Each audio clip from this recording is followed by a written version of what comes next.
to the mountain of the Lord, to the house of the God of Jacob, that he may teach us his ways, and that we may walk in his path. For out of Zion shall go forth the law and the word of the Lord from Jerusalem.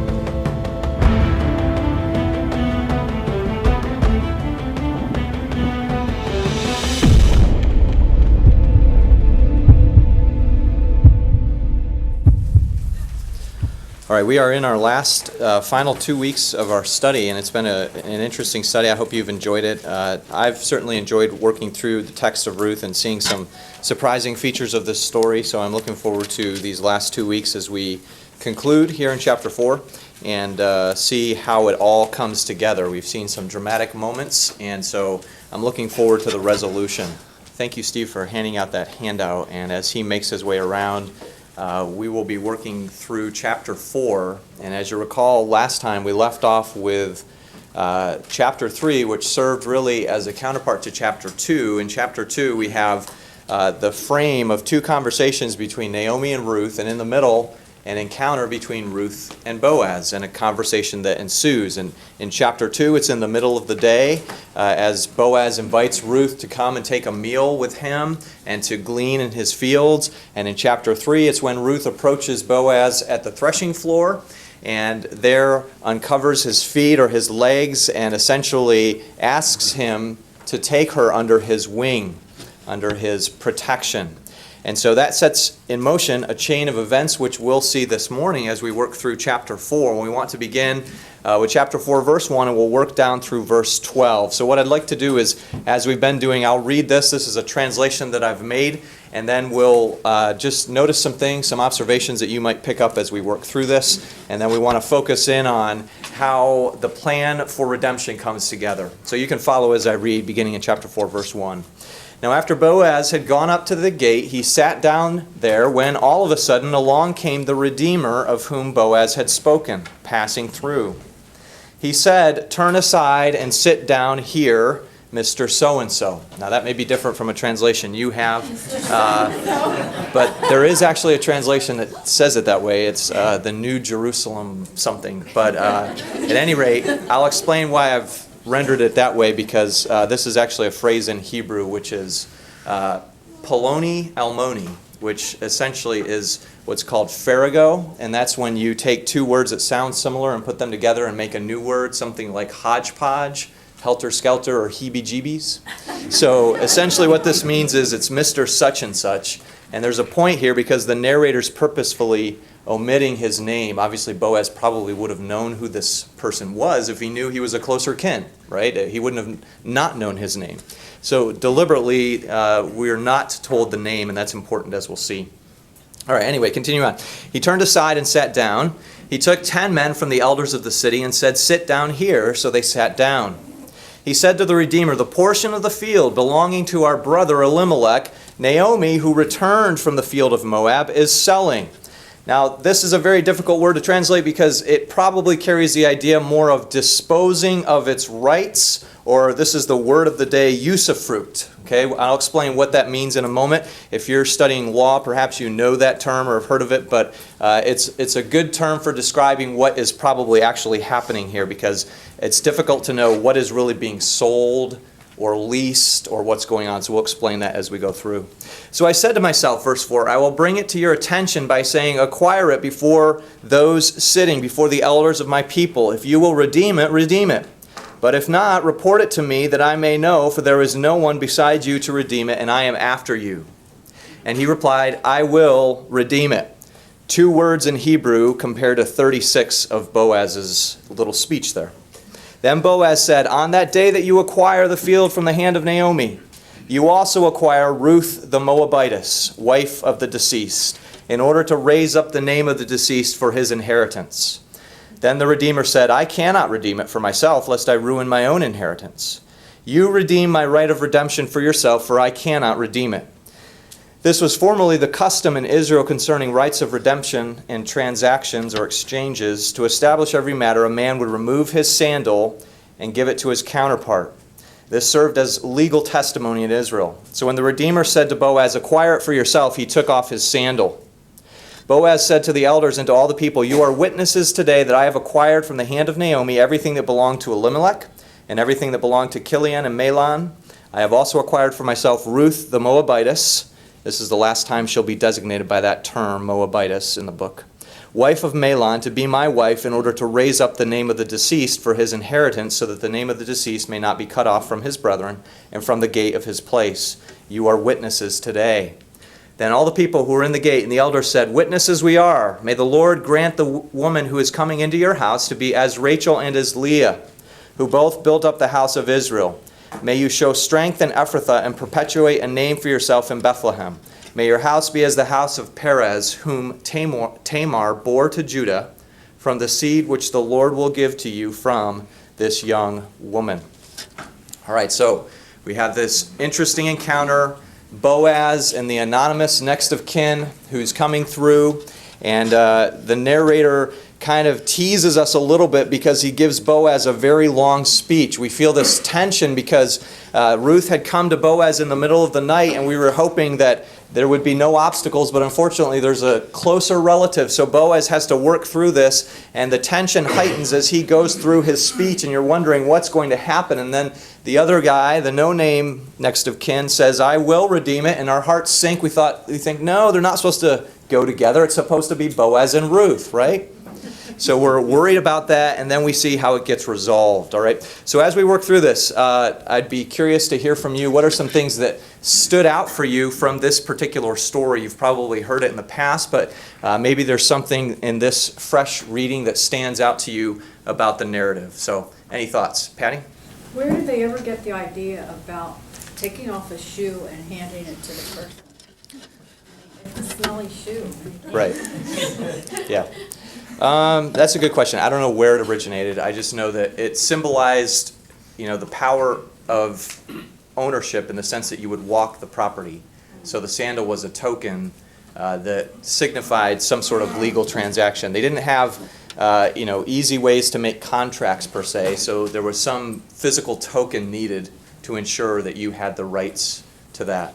And this is an interesting echo of another story. When we get into the passage, we'll look at two passages, Numbers 27 and Deuteronomy 25, that combine levirate marriage, which is seemingly what's going on here, Boaz marrying Ruth, and then redemption of property, because Naomi, as the widow, wouldn't technically have had the power of the property. So there's some question here as to what's going on, and there are probably about 7 or 8 different possibilities as to what's going on. So we'll explain that in a moment.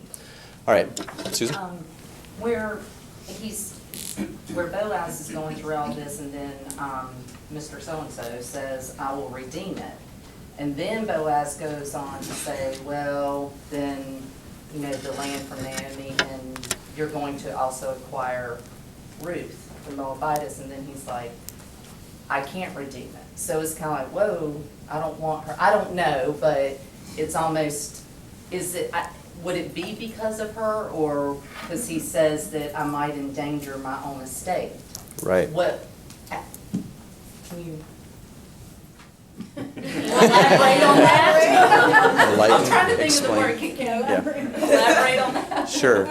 Well, it's uncertain why exactly he says what he says. There are probably, I've read at least 5 different explanations for what he's thinking. Number one, he could find distasteful the fact that Ruth is a Moabitess.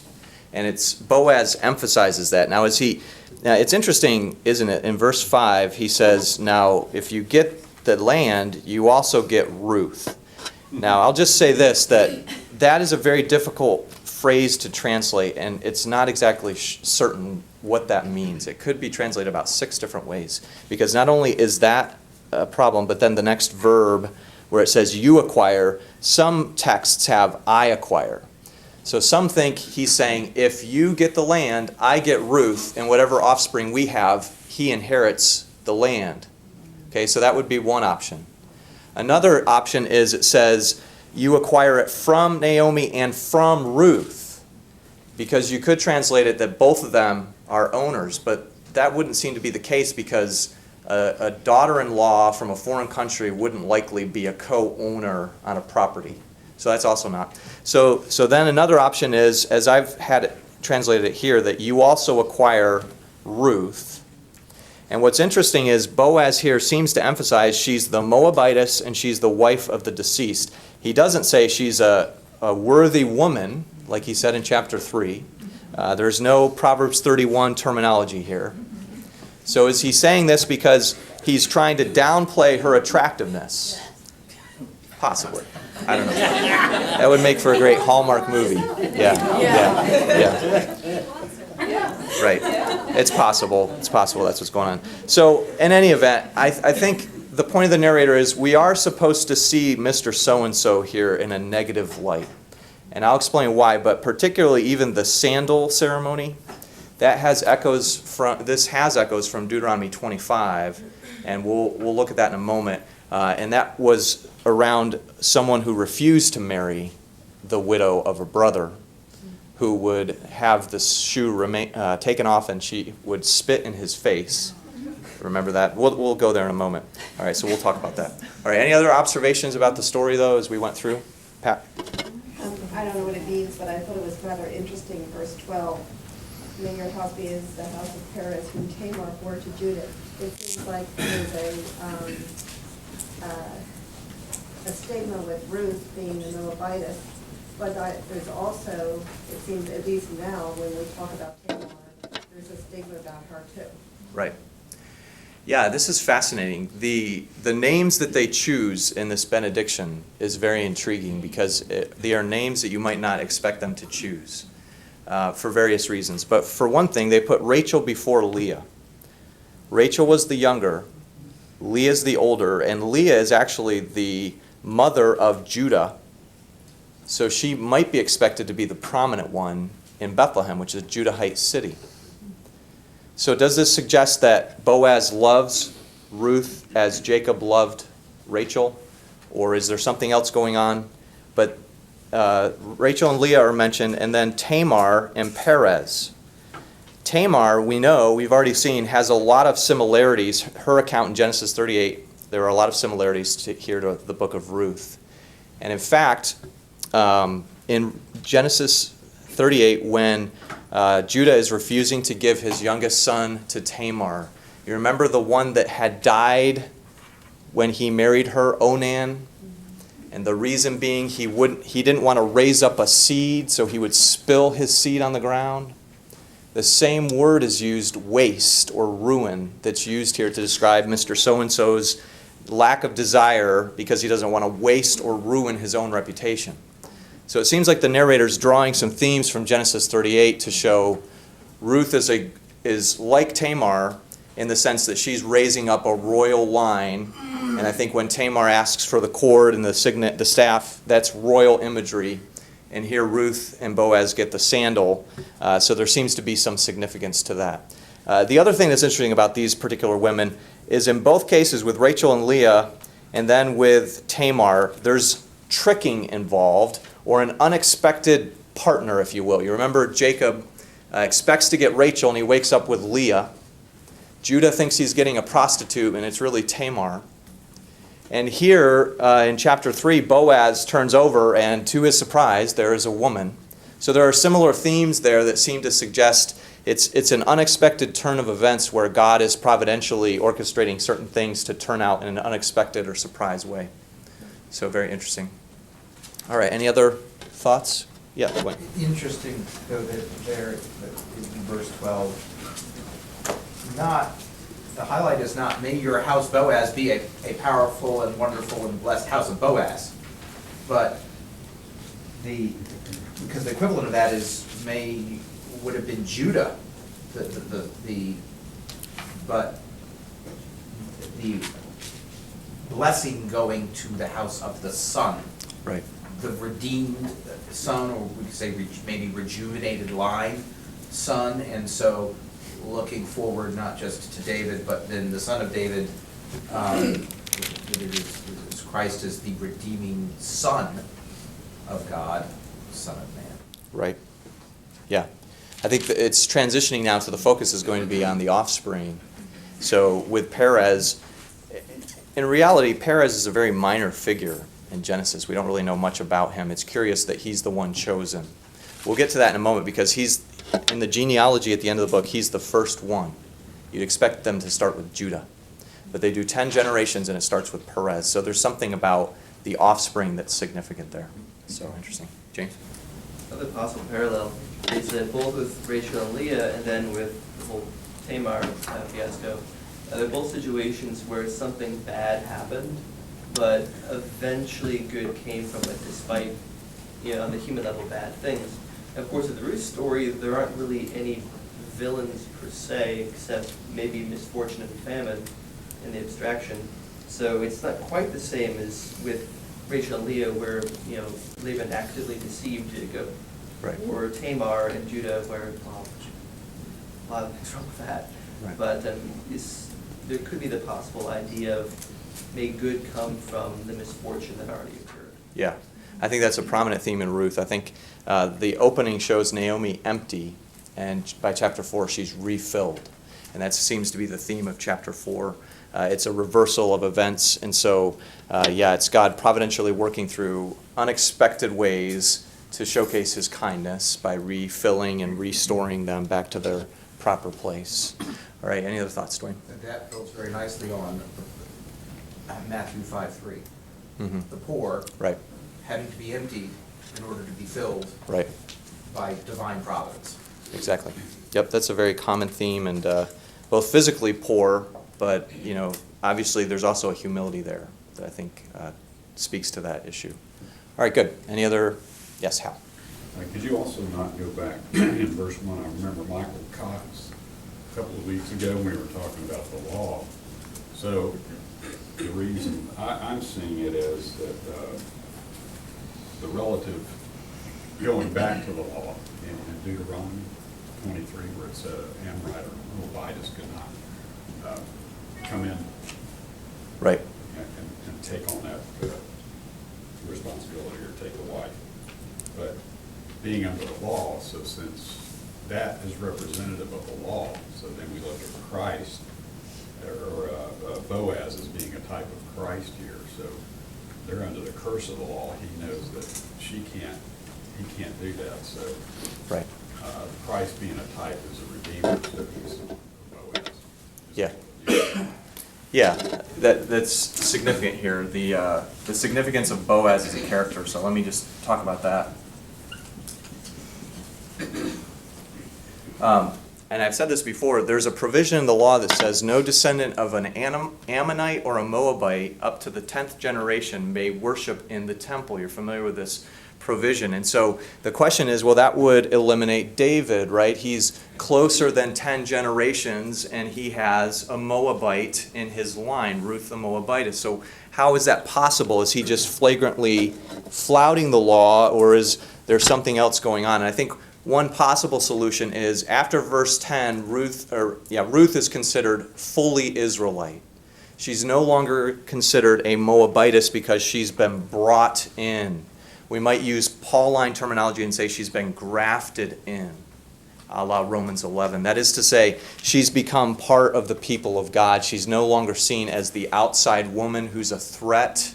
Remember in Proverbs and Ruth are the only books in the Hebrew Bible to use the phrase a worthy woman or a woman of virtue, a noble wife. And so Ruth goes from being an outside woman to into the family, so to speak, where she becomes a worthy wife. And so through God's grace, there seems to be a transformation that she's considered to be an Israelite wife. So pretty significant in that sense. All right, any other observations or thoughts anybody has? Well, Boaz becomes her redeemer, and that it's almost like the same as, we're redeemed by Christ, so we're Right. in his family. Right. Yeah, there are a lot of, I think, foreshadowing here of Boaz and what Christ will do. Christ, Boaz takes a very proactive role here in redeeming Ruth. He pursues that redemption, and so I think he foreshadows the gospel in many significant ways. But we also have to look backward, so I'll talk about this in a moment, but he also succeeds where Judah fails. So how would the original audience have heard this? They wouldn't have necessarily understood maybe all the foreshadowing in a messianic way, but they would have realized Boaz does what Judah didn't do. Judah had to be tricked with Tamar to continue the line, but Boaz is faithful in knowing who Ruth is, and he still does the right thing. So he succeeds where Judah had failed. All right, any other thoughts? That suggests then, again, looking at the messianic context, Boaz fulfills the law and overcomes the law, because he is able to bring Ruth into the family and all of their progeny as it's not just a reset, it's a bringing in, it's the grafting. The way that Christ is the only one who could fulfill the law, so in the same way that here Boaz goes and says, look, Mr. such so-and-so, their brother, cousin, you need to know, if you're going to do this, that all of what comes with it, are you really able to do that? Able and willing. Mr. So-and-so says, oh, no, I can't do that. That's right, indeed, he cannot do the fulfillment of the law and the redemption piece as well.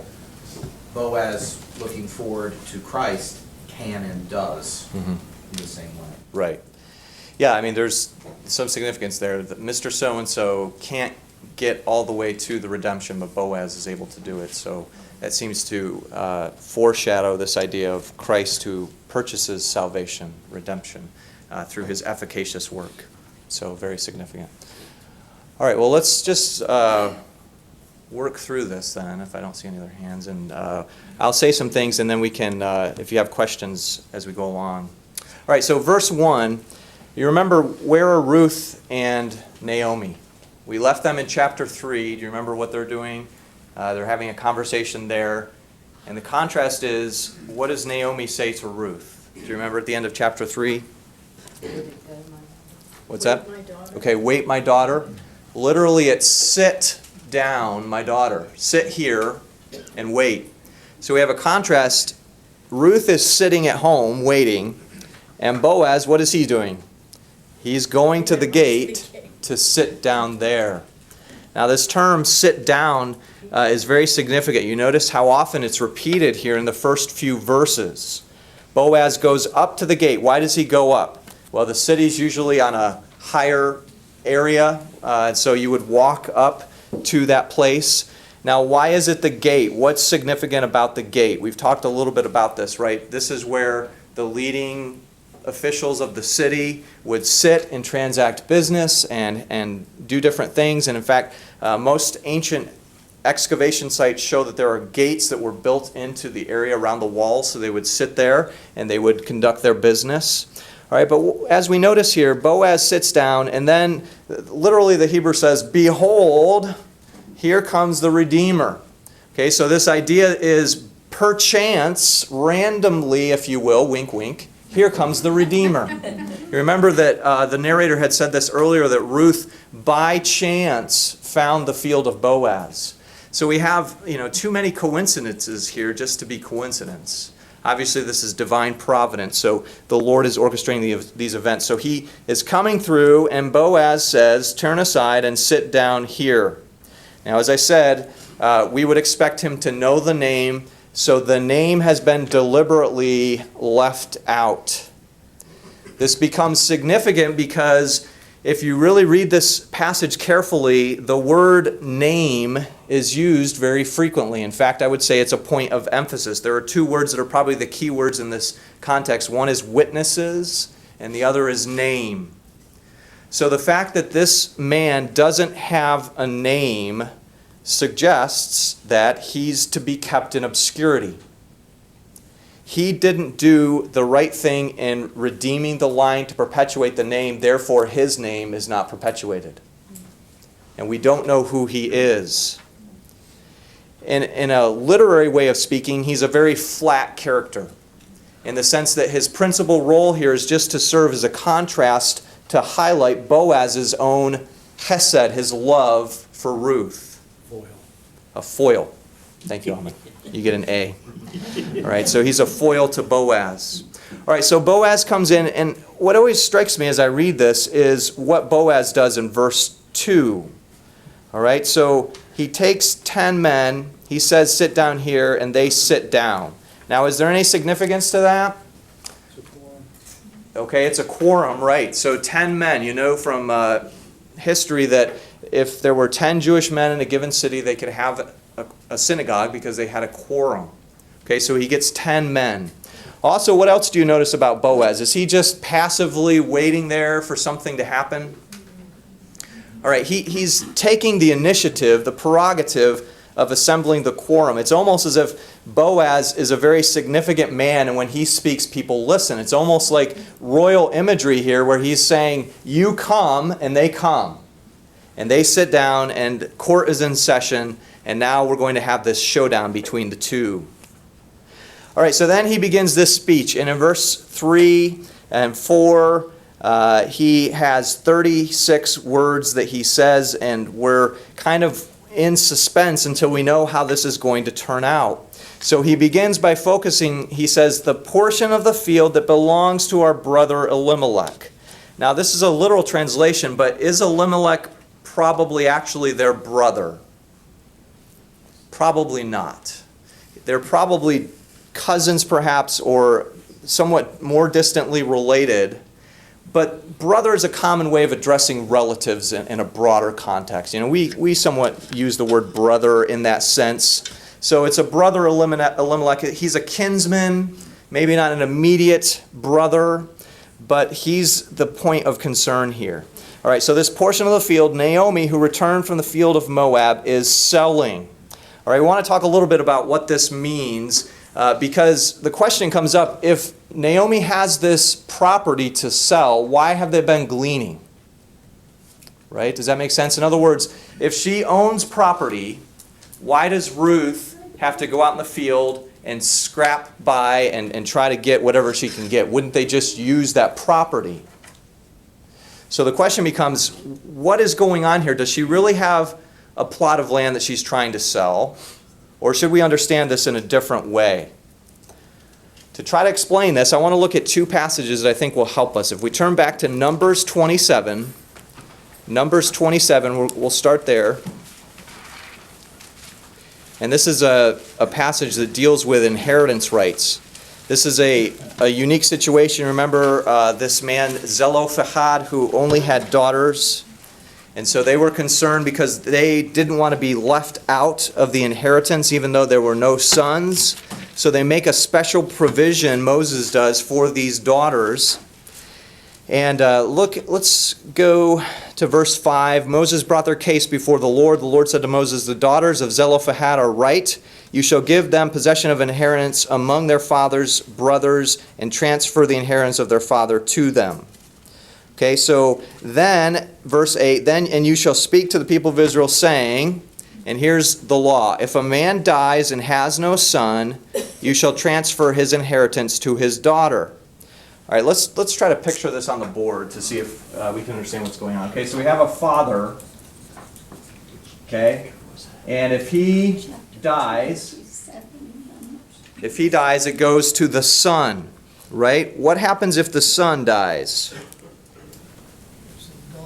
Okay, the daughter. Okay, is there a provision beyond the daughter if there's not? Yes, it goes to the brothers. Okay, then it goes to the brothers. Okay, if he had no daughter, it goes to brothers of the father. Okay, is there anything beyond that? Does that mean brothers because their father's brother? To his father's brothers. Okay. The relative closest to is the family. Okay, so basically, that's the catch-all, would be the nearest kin.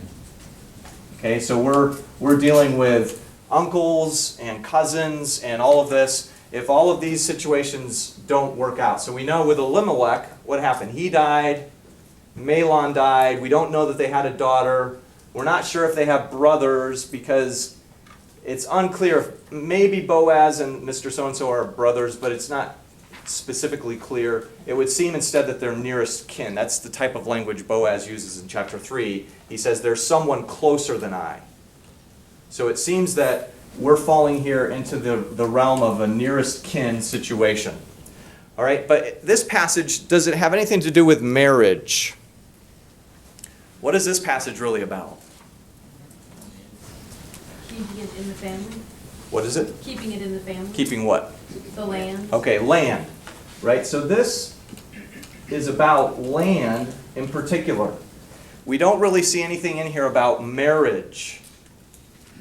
So we need to go elsewhere for that. So let's turn to Deuteronomy 25. Deuteronomy 25.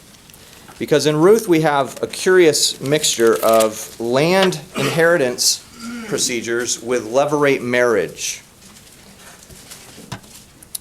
If we look at Deuteronomy 25, looking at verse 5, if brothers dwell together and one of them dies and has no son, the wife of the dead man shall not be married outside the family to a stranger. Her husband's brother shall go in to take her and as his wife and perform the duty of a husband's brother to her.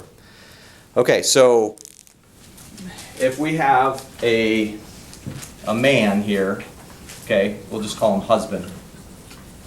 Okay, and if he dies, what happens to the widow? Goes to the brother of the husband.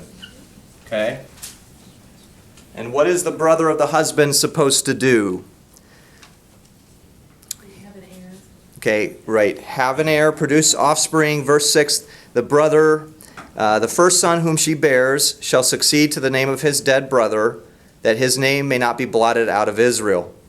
And if the man does not wish to take his brother's wife, then his brother's wife shall go up to the gate to the elders and say, my husband's brother refuses to perpetuate his brother's name in Israel. He will not perform the duty of a husband's brother to me. Then the elders of his city shall call him and speak to him, and if he persists, saying, I do not wish to take her, what happens? Then his brother's wife shall go up to him in the presence of the elders and pull off his sandal off his foot and spit in his face. And she shall answer and say, so shall it be done to the man who does not build up his brother's house. You notice in Ruth 4, they talk about building up the house. And the name of his house shall be called in Israel, the house of him who had his sandal pulled off. You don't want to be called that. That's not a very welcoming sign. Somebody shows up for dinner at your house, and this is the house that had its sandal pulled off. Okay. Now, we might ask people to take off their sandals when they come in the house, but it's not the same thing. Okay. At any rate, so what we have here is a situation where a brother refuses. Now, there's not really any exception clauses as to if the brother refuses, what happens. Now, if we look at other passages, we know sometimes there are exceptions to this or other things. But in this case, what are we primarily dealing with? What's at stake here? Why would this happen? This custom probably seems somewhat distasteful to us in our modern way of living. But the point of it was very important that the name of a family and a clan not be extinguished. In fact, we look at other passages where it talks about the last son being a burning coal, and if he's killed, the line extinguishes. It goes out. The flame goes out. Okay, so what is this concerned about doing? Perpetuating the name. So if we were to define this, we would say the primary emphasis is seed, okay, offspring and remembrance of the family name. So what we have in Ruth, however, is a convergence of these two. There's land at stake, and there's offspring also at stake. So Boaz is seeming in Ruth, by contrasting with these passages, to be concerned about land, seed, and blessing. Those are the three aspects of the Abrahamic covenant. In Genesis 12, Abraham is promised land, seed, and blessing.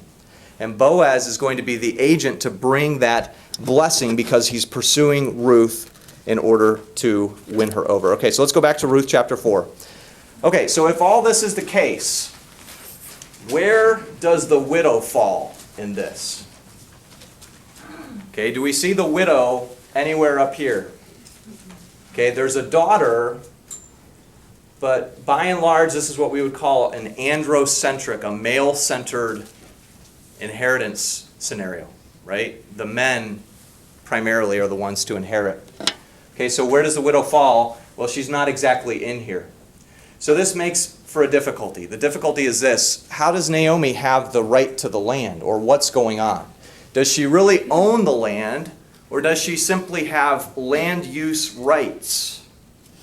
Okay, I would like to argue that that's in fact what's going on. It's not an issue of whether Naomi owns it and she wants to sell it, but she has the right to redeem it because of having been married to Elimelech, but she doesn't have the means to redeem it. Do you see? So in other words, the land is there. This happened in Jeremiah, for instance, and other times. There's another story of this where a woman has to leave the land, and when she comes back, someone else is using the property. This happens a lot in the ancient world. If you're gone, someone else squats on your land, takes control, and so on. Well, Naomi has, it would seem, the right to redeem it, but she doesn't have the means to do so. So in other words, she could release the property to use it, but she has nothing to offer. So Boaz is now taking upon himself not only the right to the land, but to support Naomi, because this is a package deal. So it would seem, as you read this, and as I read this, I often thought, well, she has a plot of land and she wants to sell it. It seems rather straightforward. But the question is, why would they be so destitute if that were the case? So it seems better to say she has the right of redemption, but she can't afford to redeem it. So that's why these two men are brokering a deal. All right, so verse 4, so Boaz kind of strings along this guy, and he says, so I was thinking about this, and I thought I would bring it to your attention, and I thought I would bring you here and say you can get it if you wish to redeem it and all this, but if not, let me know. And he kind of goes through this whole scenario. And then the man replies, I will redeem it. Verse 5, well, one other thing. On the day you get this, you also acquire Ruth.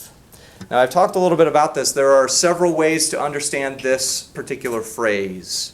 From very ancient times, all the way back to the Greek translation of the Old Testament and the Vulgate, they've rendered it like I have it here, but it's possible that there are different ways of understanding this, and I kind of outlined some of those already.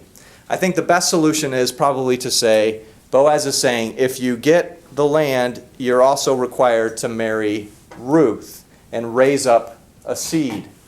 Now, again, this isn't clearly connected to these rules. It seems to be kind of combining these two together.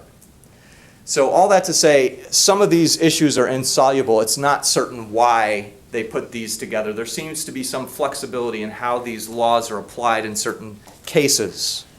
But in any event, it sets up this contrast here. Okay, verse 5, on the day you acquire it, you also get Ruth, and you're to raise up the name of the deceased. The Redeemer replies in verse 6, I cannot redeem it lest I ruin my own inheritance. Now, this comment has also baffled commentators. There are probably almost a half dozen different ways to interpret what this means. One would be if he has children with Ruth, whatever land he inherited through this transaction goes to that offspring anyways. And then if he has more children with Ruth, they further divide his inheritance. That's one possibility, so he's reluctant in that way. It could also be he finds distasteful that Ruth is a foreigner. It could also be that he knows that if he takes this offer, he also has to support Naomi, because she also seems to be part of the deal. So not only does he take Ruth, and he has to care for her, provide for her, raise up a seed, offspring, but he also has to care for Naomi. And so perhaps he thinks through this and he thinks, I don't win out in this scenario, so I'm just going to walk away from it. So for whatever reason, he declines at this point, and we all say, yay, right? Because we want Boaz and Ruth together. Now what's interesting is, then the narrator breaks off, and he says about this custom in verse 7. This was formerly the custom. To establish a matter, you'd remove your sandal and give it to your counterpart, the other person.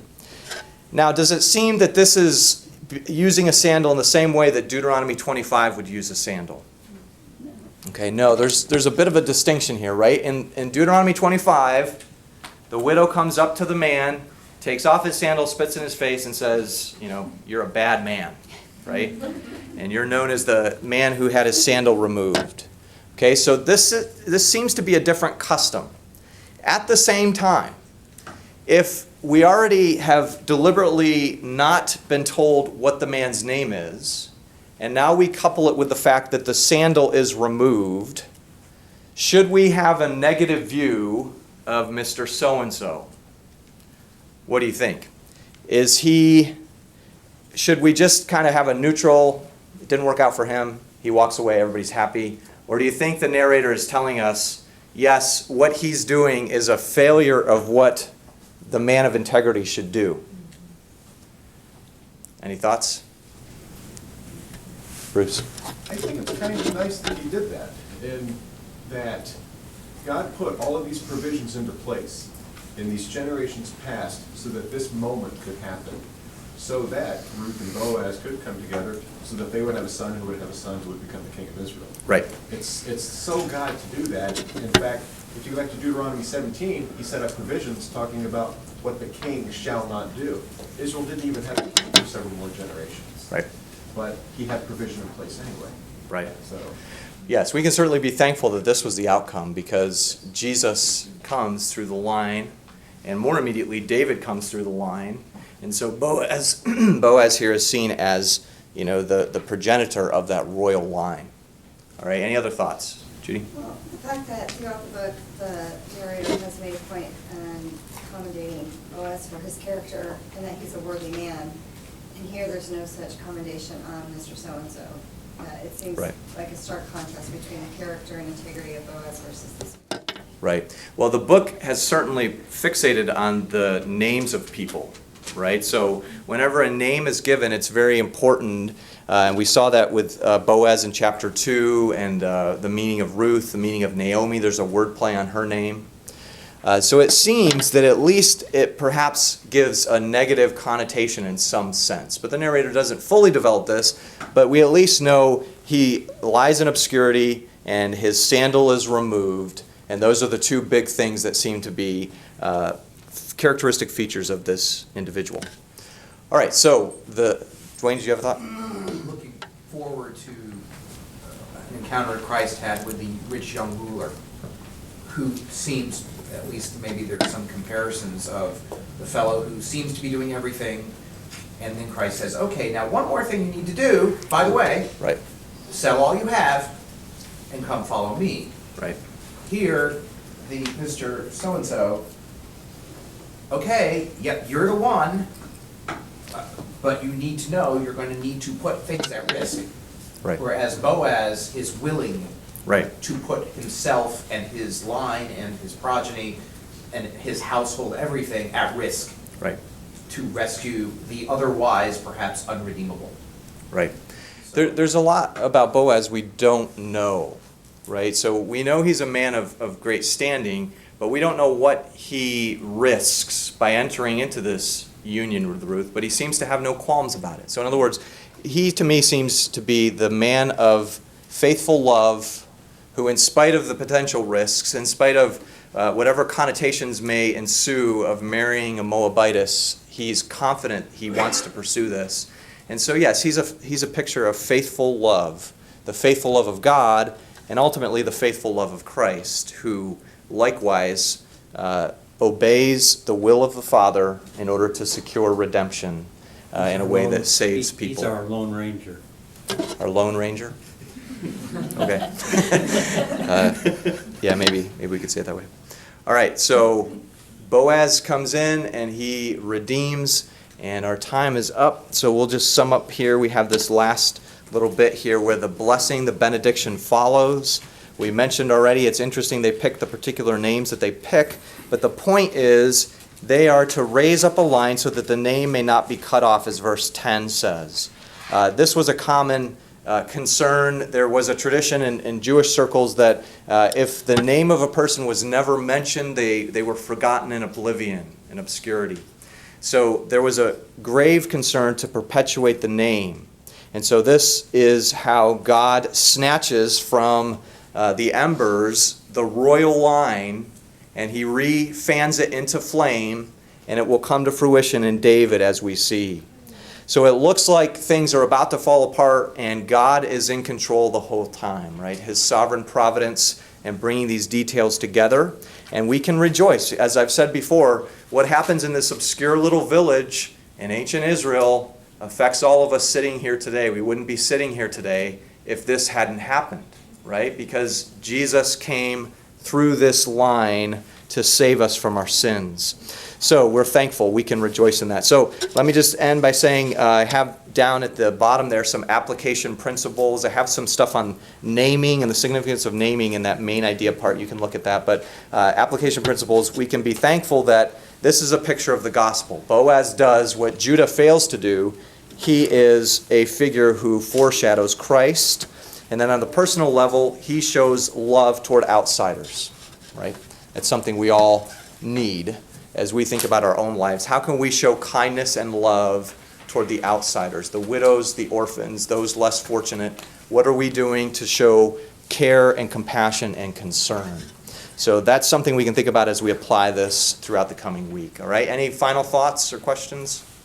I do have a quick question. Since this first child, Boaz and Ruth have, is supposed to be the one perpetuating Mahlon's line, but when we read the genealogy, he's Obed's the son of Boaz and not from Mahlon. So is this more of a, practically speaking, this is Obed's son, but just in the culture at that time, it was considered Mahlon's son? Yes, it was, I would say, considered Mahlon's son in the sense that it perpetuates Elimelech's line. So they seem, I think, probably to have some flexibility about this. But the point being, he's raising up offspring for the deceased. So Obed fulfills in some surrogate fashion or in a substitutionary fashion the line of Elimelech, even though we might say it died off. What's interesting about this, and let me just brief thing here. Verse 12, you'll notice that last phrase. It's a little curious, isn't it? He says there, they say in their benediction, from the seed which the Lord will give to you from this young woman. What's interesting about that is, just to be very graphic physically, but the seed doesn't come from the woman. But in Genesis 3:15, it talks about your seed. And so what's interesting here is in both cases you have this remarkable feature of seed from the woman. Now we can translate that word offspring, but there's perhaps something more there, that this woman somehow has all the hopes and aspirations of the house of Elimelech, and so it's from her that God will bring a continuation of the line. So pretty interesting how that works. Pat, did you have a thought? Well, I was just thinking that the benediction from the witnesses that were there didn't focus on the land, because it was the transfer of the land and getting Ruth in the deal. But the benediction didn't focus on the land, it focused on the seed. Right. Yeah, it's interesting. It seems that that's where the blessing comes in because the seed will be perpetuated. The land is there, but the focus is on the family line continuing and being remembered. So that seems to be where the narrator's going to, as we'll see. All right, let me close in prayer, and we'll be dismissed. I hope you can come down and join us in the gym. We'll transition down there and enjoy lunch together. All right, let's pray. Father, we're thankful for another opportunity this morning to look into your word. I pray, Father, that you would help us as we seek to understand all these themes. We know that we seem to have barely scratched the surface. There's so much rich truth here, but I pray that it would nourish our souls. I pray that you'd encourage us as we walk with you to rejoice over this simple story about how you providentially cared for your people, how you brought about wonderful results in the face of what seemed to be destitution. So, Lord, we thank you and we praise you for your kindness, and we ask now that you would be with us as we seek to serve you throughout this coming week. I pray that you'd strengthen us so that we would be faithful in showing this same sort of loyal love and compassion toward others. And we ask this in the name of Christ our Savior.